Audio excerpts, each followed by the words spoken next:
ارشاد باری تعالی ہے اور یقیناً ناکام ہوا جس نے بڑے ظلم کا بوجھ اٹھایا۔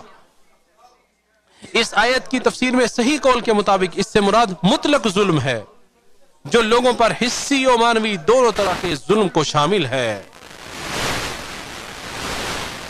نبی صلی اللہ علیہ وسلم نے ارشاد فرمایا جو مر جائے اور اس کے ذمے کسی کا کوئی دینار یا درہم ہو تو روز قیامت جہاں دینار اور درہم نہیں ہوگا اس کی نیکیوں سے ادا کیا جائے گا۔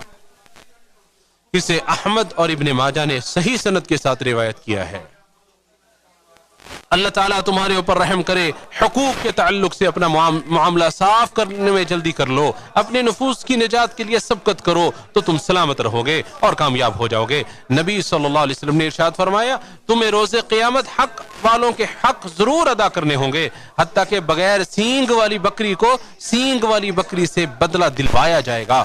اسے امام مسلم نے روایت کیا ہے۔